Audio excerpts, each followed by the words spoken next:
this tutorial, and this is all about the final. Okay, so we are done implementing our room database and then the adapter for our recycler view. And as you can see, I have already bind my views with the Butterknife library and then instantiated it. So here I have my onSave click event and then my onSearch click event, and I've already explained what this app is all about. So we input the name of the room. Let's say it is a master's bedroom, and then the capacity. Let's say that it is able to provide or to accommodate two person in that room.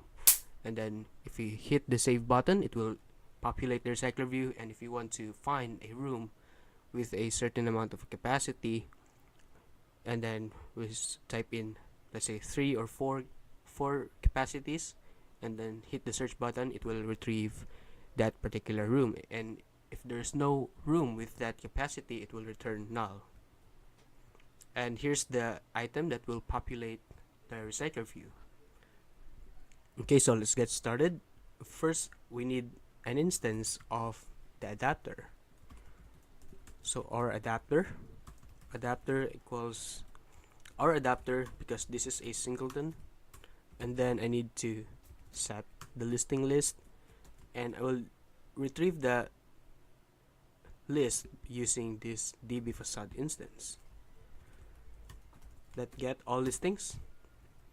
And keep in mind that this is all the operations are all inside the main thread, and it's obviously not a good idea.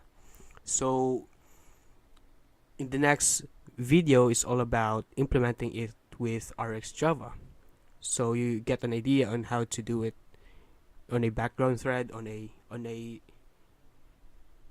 thread pool, using a thread pool. Okay, and now we need to initialize this with the adapter.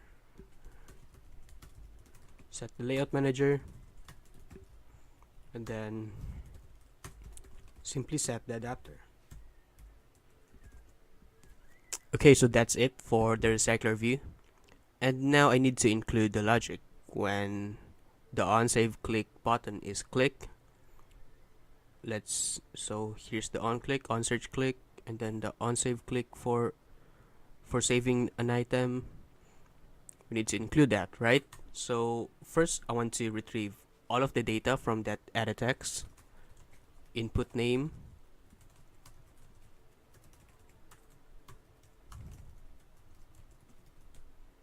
capacity,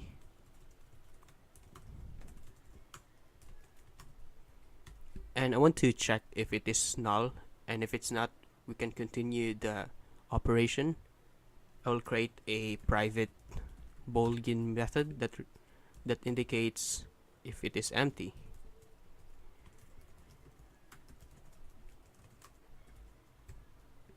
And return the empty variable if it is empty. So that's it for the private method. And I want to check if it is empty. So input name. If either of these are empty, we can't continue the operation. Okay, and I want to return. And if it's not empty, we can simply insert it inside our database, and it will add the list inside our recycler view to reflect inside the UI. I'm using the inside word too much.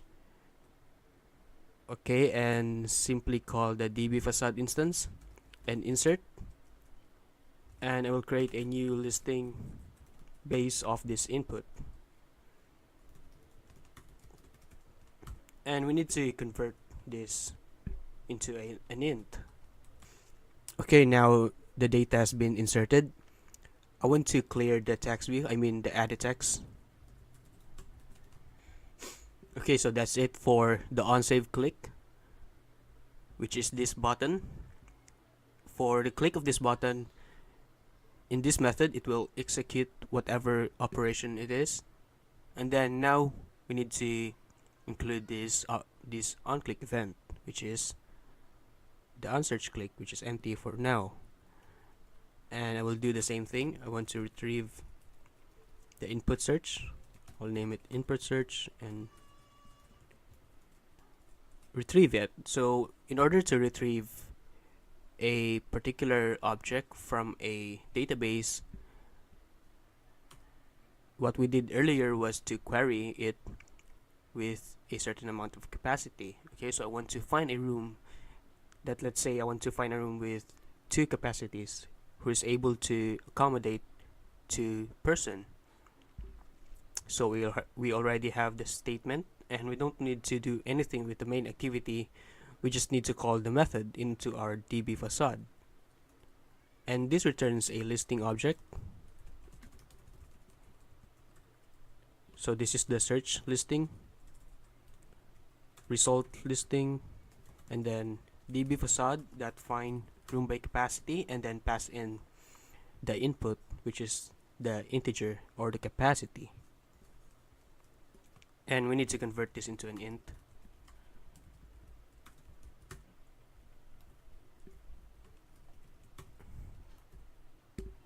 Okay, so that's it. And what I will do is, for now, I will log it. I will create a tag.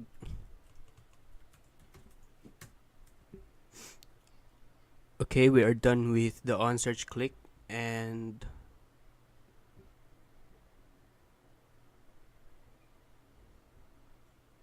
yeah, I think that's it. We just need to run this application and see if it works.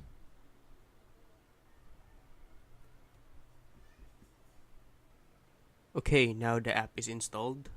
I have my phone over here so you can see what's going on, and I will try adding a item into our database, and it should it should populate the recycler view.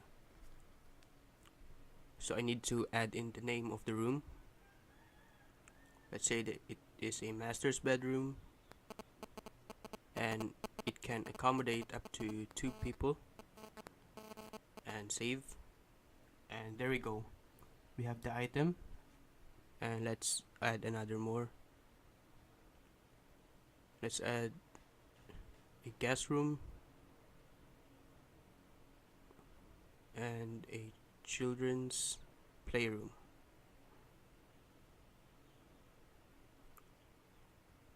So here we have it. There's a little problem. The ID is always set to 0, but when we close this app and then go back into our room app, now the ID is sync. Okay, so that was actually a more of a recycler view problem. Now you can see the ID is not the same. So let's try. Okay, so let me just float this, and let's try searching an item. Searching a room with a particular capacity. So I want to search a room with a capacity of 4, and that will result into guest room, and we have the item. And if we search a room that does not exist inside a database, it will return null. And there we go, there's no room found with capacity 9. And let's try searching for 10, and we have a children's playroom with a capacity of 10. Okay, so that's it for basic room database. I hope you enjoyed this and learned something from it. In the next video, I will show you how to implement RxJava inside room database. Thank you for watching.